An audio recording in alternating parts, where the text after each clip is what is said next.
Hello and welcome to the channel. I'm Nathan, and today we're going to figure out if this 2021 Toyota Rav4 Hybrid has lived up to its reputation as being one of the best-selling hybrids in North America, especially now that it's been out for a couple of years.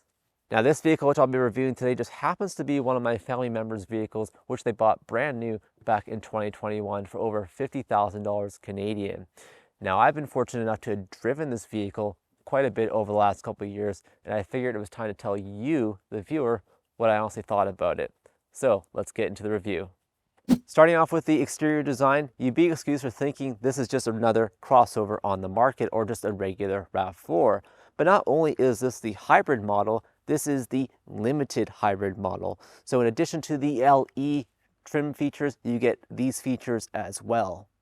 Just like any other crossover on the market today, you have the beefy look and also the plastic cladding in the wheel arches to make it seem more off-road worthy. In addition to that, on the hybrid model, you do get 8.1 inches of ground clearance, which should clear just about any pothole that you may encounter. But the one thing that's extremely surprising on this vehicle, and not just because it's a hybrid, but because also it's a newer vehicle, is the fact that they gave you dual exhaust. No, I'm not kidding, it's actually real. They're both real exhaust tips. The engine that powers this RAV4 Hybrid makes about 219 horsepower and about 176 foot-pounds of torque, which is actually pretty good for a vehicle of this size. Of course, this being a hybrid, the fuel economy is much better, coming in at 5.8 liters per 100 kilometers in the city, 6.3 liters per 100 kilometers on the highway, with a combined 6 liters. The interior of this vehicle feels very fresh and modern, and normally I wouldn't say that about a Toyota interior.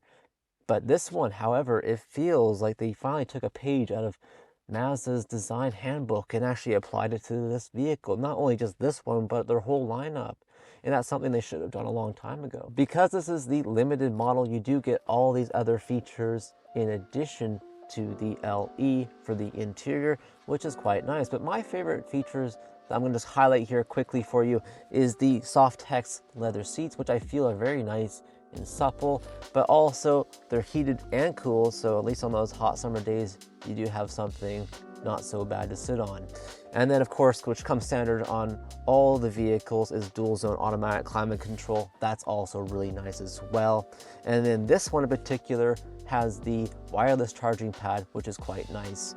And then also you do have automatic rain sensing wipers. And my favorite thing out of all these things in the front end here, yes, I could list a million things probably, but my favorite thing, of course, is the rear view mirror.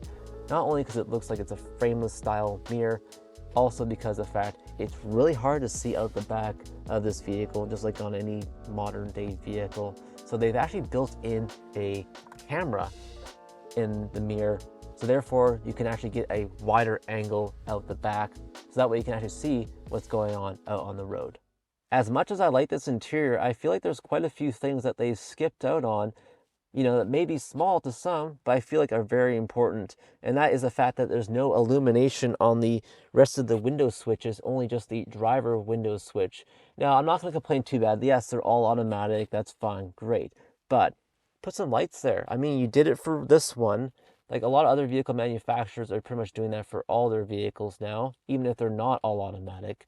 And then another big thing too is that the fact that there's no power option for the passenger seat, which is very surprising because if you look at the brochure, it says power, driver, and passenger. But I have yet to see the switches there, so unless they're hiding them somewhere, they're not there.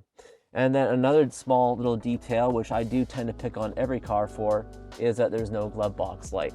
Now, I get it, you don't open your glove box all that much, but when you do, you want to see what you're looking for. Now, the last thing I don't really care for as much, and it's very small, but the fact that their infotainment system is not the cleanest. There's a lot of buttons, and yes, I'm thankful that they actually have knobs for the volume and stereo. That's great, especially if you're grown up with that your whole life. It's great. But the problem is that it's just, to navigate around is almost impossible. Like when you're driving, it's like set it and forget it. You want to make sure that before you start on the road that you have everything set for what you need to do and that you don't mess with anything, otherwise you will get into trouble. Sitting in the rear seats of this vehicle is actually quite a nice spot to be. Now that's because there's quite a bit of space back here. And that's because me being 5'11", I actually have space in between me and the driver's seat, which is set to my position. And also I can fit my feet underneath the seats quite easily. Now there's a lot of other features that you do get back here. Being a rear passenger, it's not so bad. You do have heated rear seats, which is just for the bottom cushions only, but again, it's a nice thing to have. And then of course you can fit a large water bottle on the door, but that's about it because it's very tight for space otherwise. And then you do have a center armrest, which has cup holders in it if you want to put additional drinks there. And then the perks of being a passenger in a modern day vehicle, of course, is that the fact that you have vents and also that you have 2 USB chargers down here as well. And the last thing, of course, is that you do have a dome light, which has its own controls, so you can turn it off or on if you like. The one thing I don't care for as being a rear passenger in this vehicle is the fact that there's no real adjustability when it comes to these rear seats. Now you would think this being more of a family-oriented vehicle that you would have some maneuverability in these seats, but unfortunately, I hate to say it, there's not much at all. Yes, these seats do recline, but it's not very easy to do. I mean, you have a latch here, which is kind of awkward. You have to reach over like this and then pull it, and you barely move an inch. And then the fact is that you can't even adjust these seats and sliding them forward or backwards. Again, not the biggest thing in the world, but you would think something that they would include into their design, that being a newer vehicle. With this vehicle being equipped with a power liftgate, there's definitely more than one way to open up the rear. Yes, you could just simply use the button here on the key fob, or even the button located right here underneath the Toyota badge. But just like a lot of other vehicle manufacturers, you could actually just even use your foot to open up the rear. But Toyota just wants you to do a kick motion rather than a swipe left to right. So let's demonstrate that now.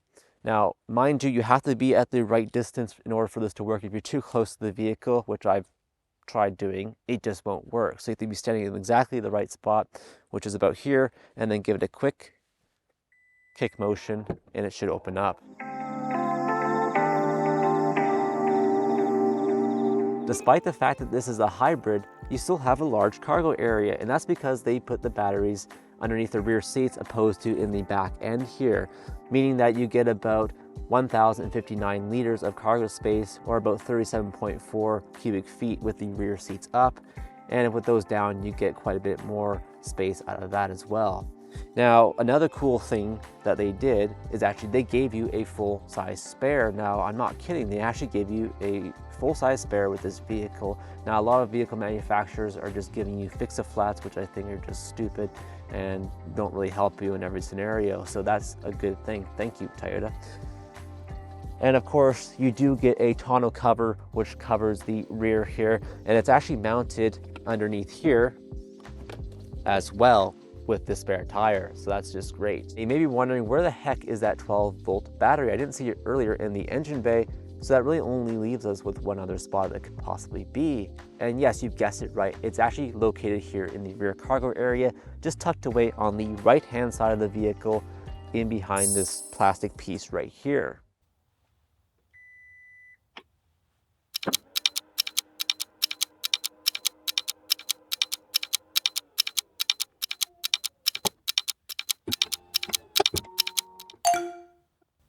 I imagine that was painful for you to watch as well, just as it was for me, because it does just take too long. Honestly, I'd rather just close it myself.